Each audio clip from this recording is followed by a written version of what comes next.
I would say my top two priorities are restoring the lagoon and restoring the lagoon. It's very important to me. I grew up on the Delaware River, so I'm, a water rat for a long, long time. When I settled in Brevard County, I wanted to get a place on the water, which I did back in 1998. And as you know, it's very important to me. I've been chairman and vice chair of the Indian River Lagoon Council. I've traveled to Washington, D.C. and done a lot of things to promote the lagoon. But we also have other problems in the county. The road maintenance is a big deal.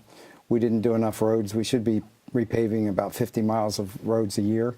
And during the downturn, that was cut back to about 8 to 12. And that didn't change until I was chairman a year ago. And everybody said, well, we can't do more roads unless we come up with more taxes. And gas tax was prime among those. And being a conservative and an anti-tax guy, I wasn't willing to concede that the only way we were going to fix roads was to come up with another tax.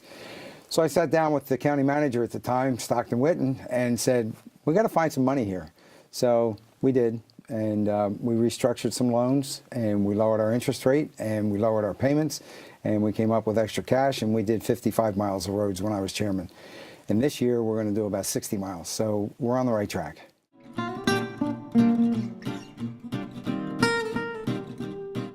What have I done for the lagoon? Well, as I said earlier, I've grown up on water. I'm a water guy, and I can remember back around 1989 or 90, sitting on my dock looking at the fairly pristine water and all the seagrasses and the dolphins and the manatees and the snook under my dock and lots of fishermen in the mornings fishing around my dock.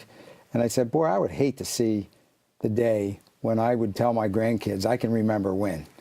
And I didn't even have grandkids at the time. But I do now, and they're 14, 19, and 20.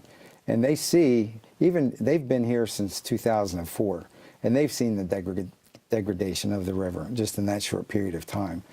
So it's very important to me. So when I was elected to the Brevard County Commission in November of 2014, the National Estuary Program was just in its infancy. In fact, it hadn't even been started yet. And I asked our chairman, Robin Fisher, at the time, to appoint me to that board. So he did. And so consequently, I was part and parcel of the whole beginnings of the Indian River Lagoon Council. And I played a major part in getting Dwayne DeFries hired as our director. We had a lot of great candidates, but this guy was head and shoulders above any of them. And he's just a fireball. And I told him, you just let this guy go. He's like a racehorse. You let go of the reins, let him go. He'll run the race. And he's been a terrific choice. I've been vice chair of that board. I've been the chairman of that board. I've traveled to Washington, D.C. many times. I've had audiences with the Corps of Engineers. I've had an audience with Senator Nelson and Rubio and Congressman Posey many times. In fact, I got Rubio and Congressman Posey involved in a programmable permit. And we went to the EPA and said, listen, we need programmable permits. They'll be much more advantage. It will be a bigger advantage to us as we go forward dredging. So what will I do in the future? I'll keep doing what I'm doing.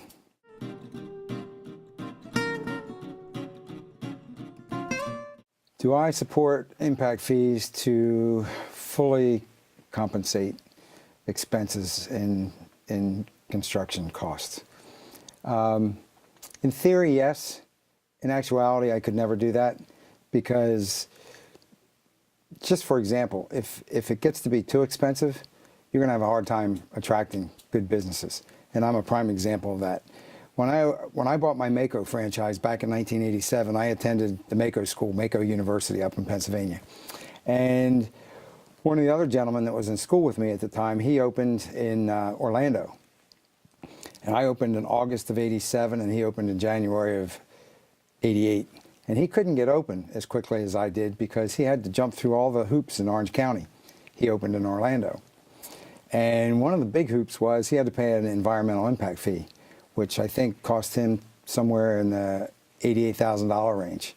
And had I had to come up with $88,000, I would never have been able to open up my Mako franchise in Brevard County. So Well, I understand people want them to be fully compensatory for their impact, but I maintain that if you don't have the business, you're not going to have the jobs and you're not going to get the taxes. So you're going to get taxes. In my case, we provided jobs for anywhere from 15 to 25 people, depending on the time of year. And all those people were contributing members of the community, and they paid taxes and bought food and bought cars. And I paid a lot of property taxes in the 27 years that I was there. And I think I brought a lot to the community as well. And had I not been able to open, none of that would have happened. So there has to be a balance there.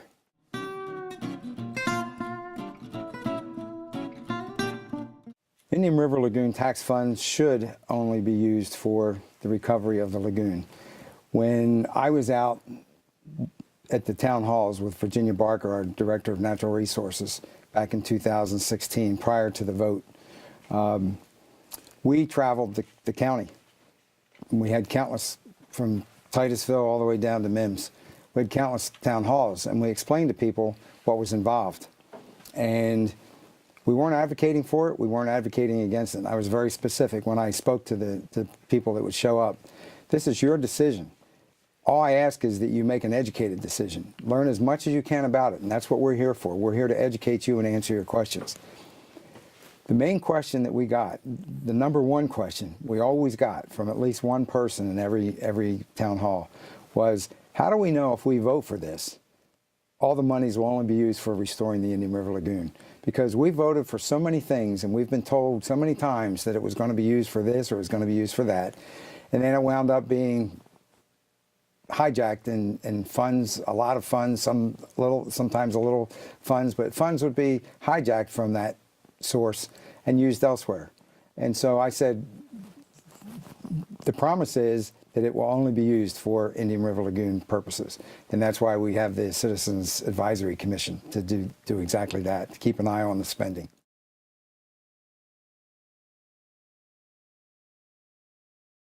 I'm Kurt Smith. I am currently the County Commissioner from District 4 in Brevard County, and I'm running for re-election.